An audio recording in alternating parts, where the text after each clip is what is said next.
Okay तो भाई finally 2025 का रॉयल रंबल खत्म हो चुका है और ये सबसे बेस्ट और उसके साथ साथ सबसे घटिया रॉयल रंबल है भाई। इस रॉयल रंबल में मतलब क्या ही किया डब्ल्यूडब्ल्यू वालों ने, कुछ समझ में नहीं आया। जितना मजा आया उतना बुरा भी लगा एंडिंग में। तो भाई रॉयल रंबल का स्टार्टिंग करते भाई हमारे रे मिस्टीरियो नंबर 1 पे आते, उसके बाद भाई नंबर 2 पे पेंटा आते।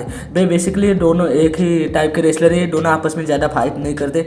उसके बाद भाई नंबर 3 पे हमारे चैट गेबल का इंटरेस्ट देखने को मिलता है। उसके बाद भाई 3-4 रेसलर आते, उसके बाद भाई अकीरा टोजावा आते। अकीरा टोजावा के आते से पहले भी ब्राउन ब्रेकर और कार्मेलो जा चुके थे। कार्मेलो इसको जो है ब्राउन ब्रेकर ने आते ही मतलब एलिमिनेट कर दिया था, जिसकी वजह से कि कार्मेलो यहाँ पे गुस्से से मतलब अकीरा टोजावा के ऊपर अटैक करना चालू कर देते और भाई बहुत ही बुरी तरह से उनको तोड़ देते, जिसके कारण वो रॉयल रंबल से बाहर हो जाते। लेकिन नंबर 8 पे तो किसको रिंग के अंदर जाना ही था भाई। तभी ट्रिपल एच क्या करते भाई, आइसो स्पीड को देख लेते और आइसो स्पीड को बोलते कि जा भाई तू लड़ दे। आइसो स्पीड तो पहले डरता है, उसके बाद अपना इंटरेस्ट करता है और जाके ब्राउन ब्रेकर के साथ टीम अप करता है और टीम अप करके 60 से किसी एक बंदे को भाई उसने एलिमिनेट किया होगा। उसके बाद भाई ब्राउन ब्रेकर एक्टिंग करते ही किसी और को स्पीयर लगा रहे, लेकिन वो आइसो स्पीड को स्पीयर लगा देते और भाई उसके बाद आइसो स्पीड को उठा के मतलब रिंग के बाहर पटक देते। भाई ओटिस ने उनको कैच पकड़ लिया, मुझे लगा ओटिस उनको लेकर रिंग में फिर से छोड़ देगा, लेकिन ओटिस ने भी उसको फेंक दिया साला अनाउंसर टेबल के ऊपर। मतलब ये सेगमेंट जो था भाई एकदम नेक्स्ट लेवल था, बहुत ही मजा आया भाई। उसके बाद हमें सेमस देखने को मिलते हैं नंबर 9 पे। भाई सेमस जैसे ही आते हैं ब्राउन ब्रेकर के ऊपर बारिश करना चालू कर देते अपने अटैक्स का। भाई उसके बाद 2-3 रेसलर आते हैं, उसके बाद भाई जेकब फाटू हमें देखने को मिलते हैं। भाई जेकब फाटू जैसे ही रिंग के अंदर एंट्री करते हैं मतलब रिंग का माहौल पूरी तरह से चेंज हो जाता है। मतलब चारों ओर सन्नाटा, भाई रे मिस्त्री आ रहे हैं, उनको एक हाथ से उठा के पटक दे रहे, सब रेसलर को बहुत ही बुरी तरह से मारते हैं, मतलब रिंग के अंदर पूरी तरह से डोमिनेट करके रखते हैं भाई जेकब फाटू। उसके बाद अंड्राडे आते हैं, अंड्राडे को तो भाई वो बिग बूट लगाते, उसके बाद उठा के मतलब रिंग के बाहर पटक देते। मतलब 40 प्लेयर ने कर लिया रॉयल रंबल, लेकिन उसका पट्टी भाई विन नहीं कर पाया भाई। उसके बाद टीएनटी के भाई जो एक और स्पोर्ट्स कंपनी रेसलिंग कंपनी भाई उसके चैंपियन हमें देखने को मिलते हैं भाई। ये जैसे ही आते अरीना में सारे लोग पागल हो जाते, इनका एंट्रेंस सॉन्ग गाना चालू कर देते। मतलब ये बहुत ही ज़्यादा फेमस रेसलर है और इनका फाइट भी नेक्स्ट लेवल था भाई। जैसे ही ये आते भाई उसके बाद 2-3 रेसलर आते, उसके बाद एंट्रेंस होता है हमारे tribal chief head of the table Roman Reigns का। रोमन जैसे ही आते रिंग के अंदर रोमन रेंस स्पीयर का बारिश करना चालू कर देते भाई। सभी को स्पीयर लग रहा है रिंग के अंदर, जो भी खड़ा है उसको स्पीयर लग रहा है भाई। जेकब फाटू को एक तगड़ा वाला स्पीयर लगता है और भाई उसके बाद ब्राउन ब्रेकर को भाई स्पीयर लगता है और ब्राउन ब्रेकर रिंग से बाहर।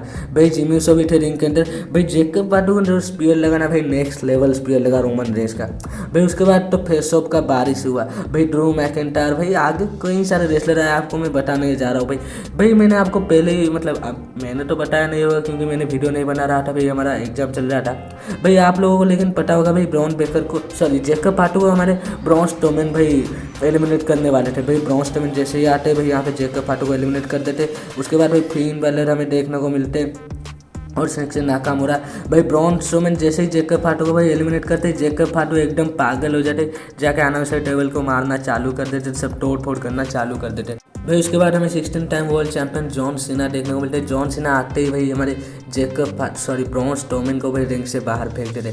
और हाँ भाई फाइनली एजे स्टाइल का भी रिटर्न हो चुका है, इसको बताना मैं भूल गया था। एजे स्टाइल का इनसे पहले भाई रिटर्न हुआ था। मतलब इतने सारे तगड़े तगड़े सेगमेंट देखने को मिले, मैं भूल जाता हूँ कई सारे सेगमेंट भाई। उसके बाद एक आइकॉनिक मूवमेंट भाई, CM Punk set John Cena Roman Reigns भाई रिंग में चारों लोग आपस में फेस ऑफ करते हैं भाई। उसके बाद ड्रू मैकेंटायर के भी एंट्री हो जाते हैं। उसके बाद डॉम आते और भाई ये लोग आपस में लड़ रहे थे भाई। डॉम के बाद भाई नंबर 28 पे डेमियन प्रीस्ट आते भाई। डेमियन प्रीस्ट जैसे ही आते भाई वो सीधे डॉम को बाहर फेंक देते भाई। उसके बाद एले नाइट हमें देखने को मिलता है नंबर 29 पे भाई। उसके बाद मैंने सोच रहा था भाई रॉक का रिटर्न कब होगा, लेकिन रॉक का रिटर्न नहीं हुआ डब्ल्यूडब्ल्यूई रॉयल रंबल के अंदर फाइनली भाई। उसके बाद नंबर 30 में हमें लोगन पॉल देखने को मिलते हैं और भाई उसके बाद हमें सेथ रोलिंस भी देखने को मिलते हैं भाई। सारे लोग रिंग में आपस में फाइट कर रहे थे भाई। एंडिंग में क्या होता है ना भाई, रोमन रिंग्स जो है सेथ रोलिंस को देख लेते हैं, उनका सारा पुराना भड़ास बाहर निकल आते हैं। उसके बाद भाई Roman rings Seth Rollins CM Punk आपस में फाइट करना चालू कर देते। यहाँ पे रोमन रिंग्स और सेथ रोलिंस बहुत ही बुरी तरह से फाइट करना चालू कर देते।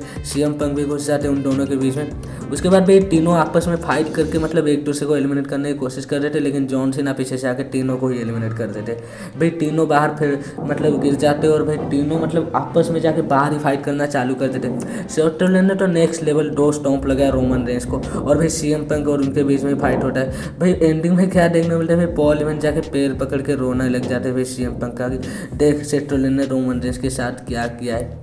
भाई मतलब बहुत ही नेक्स्ट लेवल सेगमेंट था मेरे हिसाब से। रेसलमेनिया के अंदर इन तीनों का ट्रिपल थ्रेट मैच हो सकता है, या फिर Roman Reigns versus Seth Rollins का मैच आप कंफर्म ही मान लो।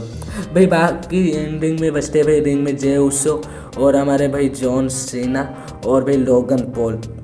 भाई जॉन सीना लोगन पॉल जे उसो दोनों के अपने कंधे पे उठा लिया था एटीट्यूड एडजस्टमेंट लगाने के लिए, लेकिन जे उसो भाई यहाँ से उतर जाते और भाई लोगन पॉल को एलिमिनेट कर देते जॉन सीना, और जॉन सीना को पीछे से आगे एलिमिनेट कर देते हैं हमारे भाई जे उसो। भाई नहीं पीछे से नहीं किया था भाई, मतलब एकदम क्लियर तरीके से मतलब उनको एलिमिनेट किया था। और भाई सबसे अनएक्सपेक्टेड चीज़ देखने को मिला भाई जे उसो ने जीत लिया भाई हमारा रॉयल रंबल को। मतलब रेसलमेनिया का अब क्या होगा मैं सोच रहा हूँ, मतलब रेसलमेनिया मेन इवेंट देखने में मज़ा ही नहीं आएगा। जे उसो भाई मतलब कोई रेसलर है जैसे, मतलब रेसलमेनिया जैसे पीपीपी को मेन इवेंट करने के लिए कोई रेसलर है क्या भाई, मतलब उतना बड़ा सुपरस्टार नहीं है। हाँ माना अभी सुपरस्टार है, ईट चल रहा है, लेकिन इतना बड़ा तो सुपरस्टार नहीं है ना कि उसको जिता दे रॉयल रंबल।